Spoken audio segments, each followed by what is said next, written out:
Hello there everyone, it's Kylie from Little Moo Designs. Thanks so much for joining me today for video 2 of the Wanderer's Clutch Sew Along. In video 1 we created the flap piece of the Wanderer's Clutch. Today we're going to work on making the card slots. As you can see, when you lift the flap, the Wanderer's Clutch has 3 convenient card slots, which are perfect for storing your cards that you need on a daily basis.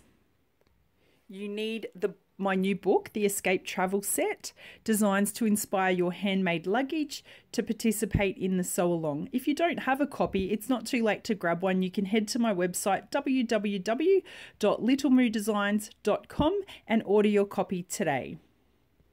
Let's get started. So what you need for today, you need the center panel card slots pattern piece, which comes with your book. You need your fabric that you're going to use, which is already interfaced with a light to mid-weight iron-on interfacing. You will need a little ruler. You'll need some sort of marking pen, just got a friction pen, and you'll also need some wonder clips.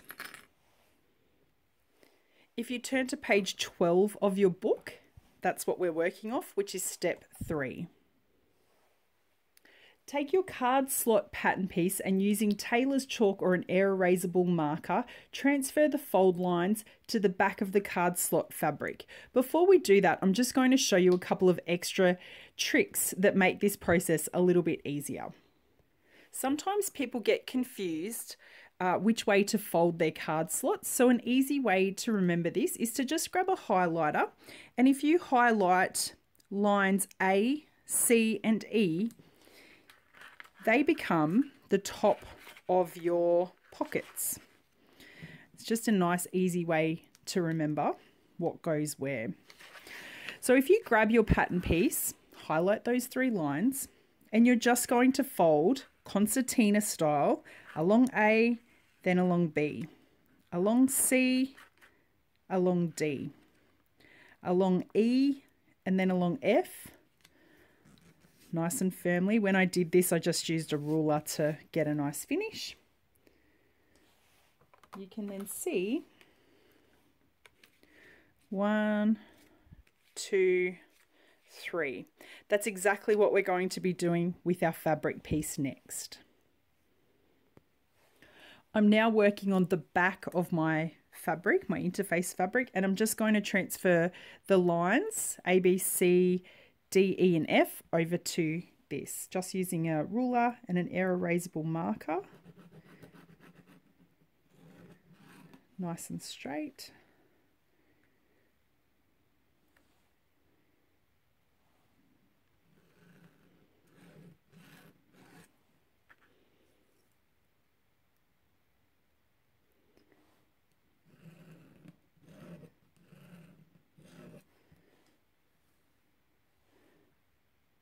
Keeping it nice and straight and lines that are easy to see.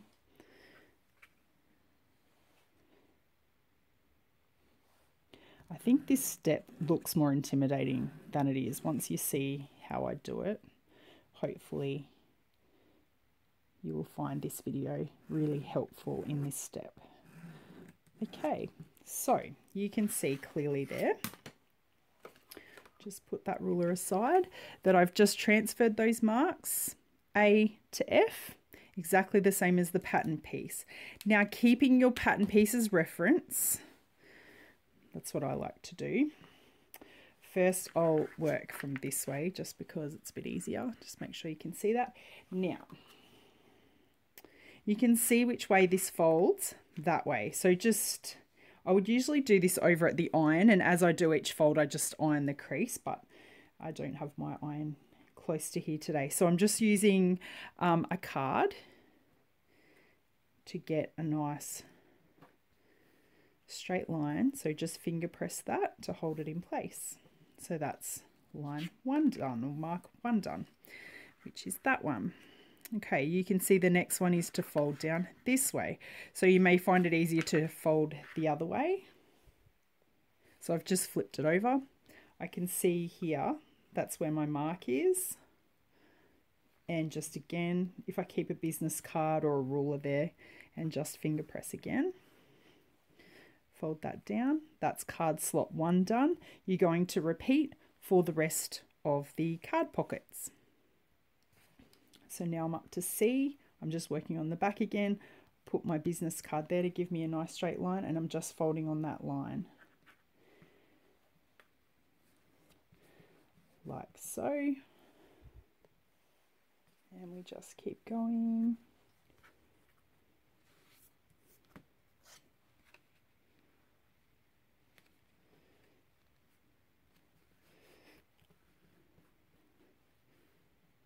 Give it a nice clean press each time. And the last one, I can just see that line there. Bring this down. And it gives me a nice edge. Okie dokie. So we flip up the right way. And I'm just going to put some wonder clips to hold this in place until I can get to my iron.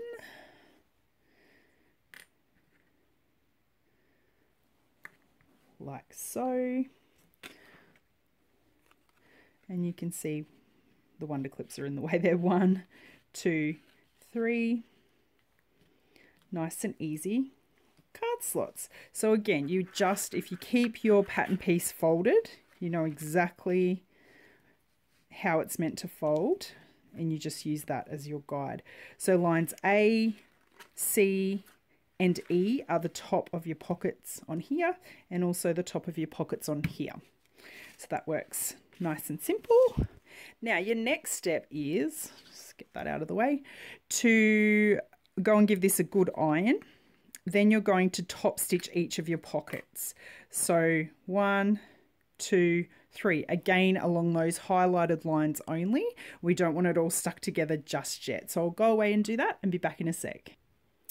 Okay, so your next step is adding the magnetic snap. But what I wanted to show you is just a little extra tip with that.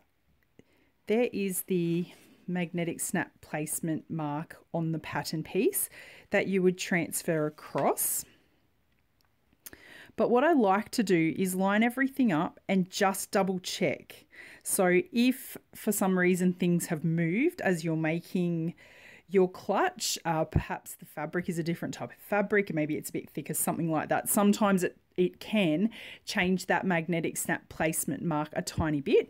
So I like to line everything up, draw with your air erasable marker the mark on here, but then you can just double check by just laying this one on top. It's perfectly centered, and you would just check that they line up nicely before you go and put your magnetic snap through just this piece here, not through here, just this outside piece, so otherwise your cards are not going to go through the slot there.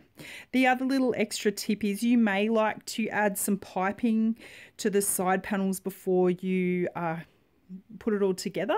That's completely up to you. If you do, jump back to video 1 and follow the exact steps that we did to add the piping into the flap piece. So as you can see, I've just lined up the raw edge of the piping with the straight raw edge of the side pieces. I'll do that to this one as well. Then I'd be putting them right sides together, stitching down, opening up, and then top stitching either side. And once you're done your front panel, it will look something like this. Of course, not all connected up just yet.